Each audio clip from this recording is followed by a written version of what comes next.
वहीं भारतीय जनता पार्टी इस वक्त प्रेस कॉन्फ्रेंस कर रही है। क्या कुछ कह रहे हैं रविशंकर प्रसाद, आप सुनिए।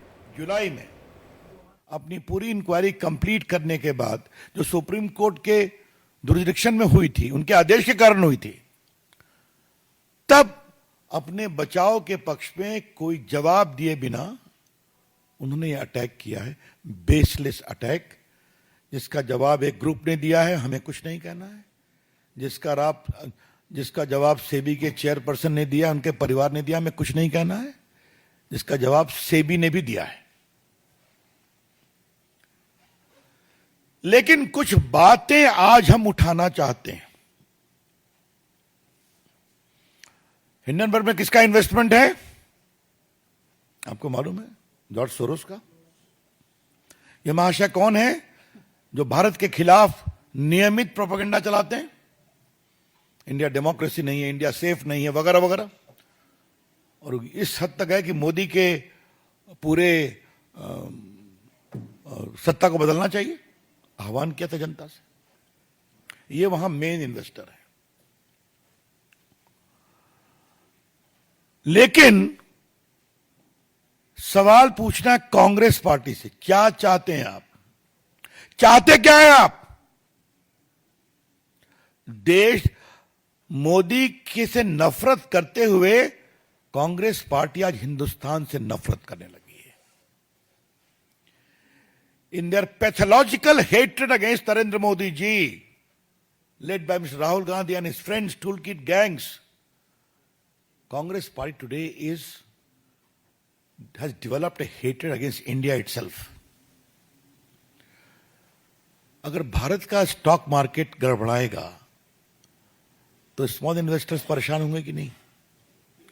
आज करोड़ों की संख्या में स्मॉल इन्वेस्टर्स हैं कि नहीं? छोड़ दीजिए इंस्टीट्यूशनल इन्वेस्टर्स की बात, बाकी बातें। कांग्रेस पार्टी क्या चाहती है?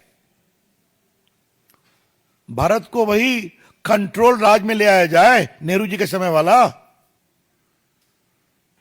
जब भारत को दाने दाने के लिए परेशान होना पड़ा था कि उनकी सरकार नरसिम्हा राव के प्राइम मिनिस्टरशिप में भारत को ओपन करना पड़ा था, एफडीआई में, एफआईआई में।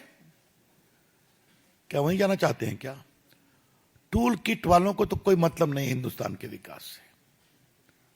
उनको तो हम जवाब देते हैं और देते रहेंगे, वो कभी सफल नहीं होंगे। लेकिन कांग्रेस पार्टी को क्या हो गया है,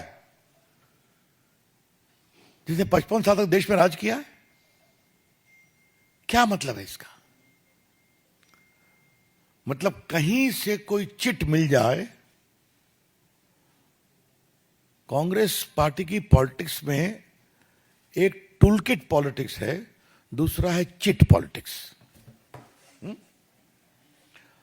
परीक्षा में तो चिट मिलती है, कार्रवाई भी हो रही है, लेकिन कांग्रेस पार्टी, उनके नेताओं को जो चिट मिलती है उसका क्या किया जाए?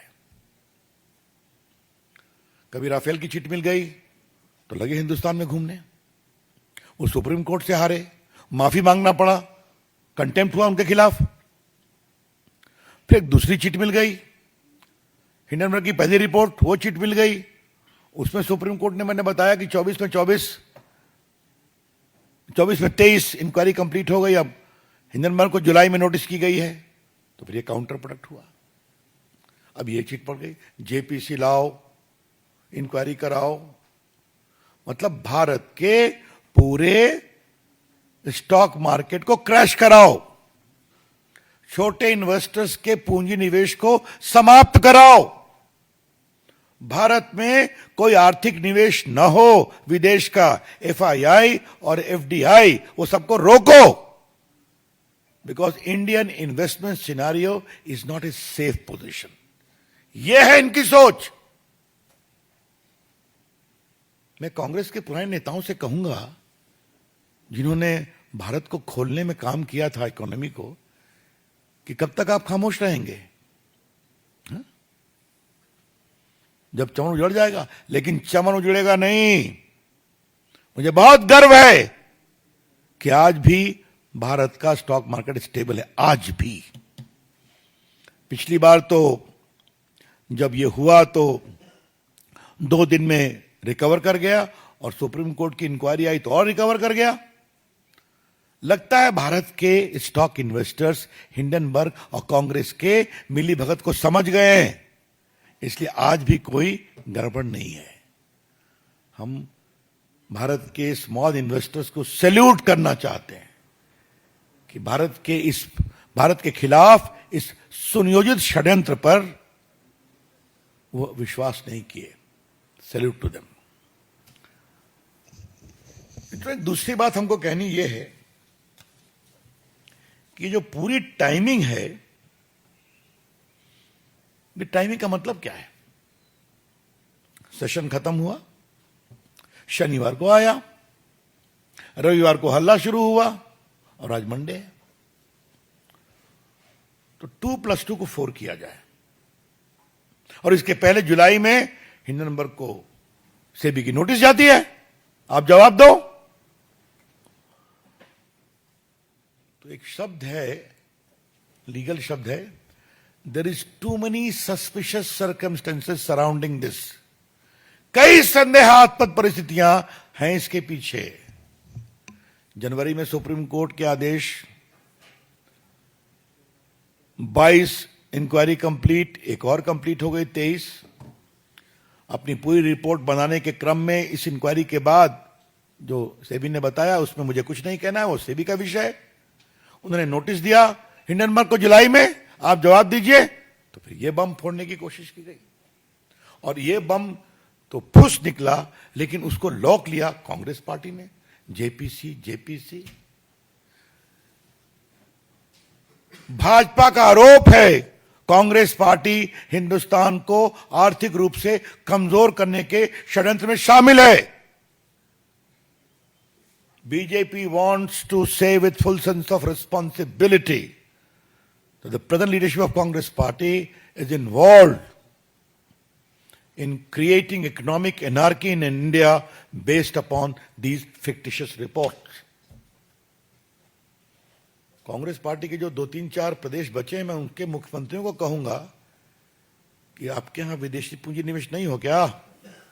नहीं आए क्या? जिस ग्रुप को लेकर के रोज वो माला जपते हैं, उस ग्रुप के काफी पूंजी निवेश तो उन प्रदेशों में भी हो रहे हैं। तो क्या मामला है, क्यों है ये? मित्रों, भारतीय जनता पार्टी कांग्रेस के इस पूरे षड्यंत्र को देश में बेनकाब करेगी, पूरे देश को बताएगी किस प्रकार से सुनियोजित षड्यंत्र के तहत कांग्रेस पार्टी, इंडिया गठबंधन और हिंडनबर्ग ये साथ मिलकर काम कर रहे हैं। इसीलिए फिर रिपीट करूंगा, जुलाई में नोटिस, सुप्रीम कोर्ट के निर्देश पे इंक्वायरी कंप्लीट, अब आप जवाब दो, फिर यह आ गए मैदान में। और याद करिए, सुप्रीम कोर्ट के सामने लंबे हियरिंग में एक बार भी कांग्रेस पार्टी या टूल किट के लोग इन्वॉल्व नहीं हुए, क्या हमें यह कहना है? और याद करिए, एक बार राहुल गांधी ने कहा मेरा भी फोन कौन सा था संजय, जो पेगासिस, थैंक यू पेगासिस। अब सुप्रीम कोर्ट इंक्वायरी चली तो हमें लगा राहुल गांधी कम से कम अपना फोन तो दे देंगे कि उनकी फोन की भी जांच हो जाती।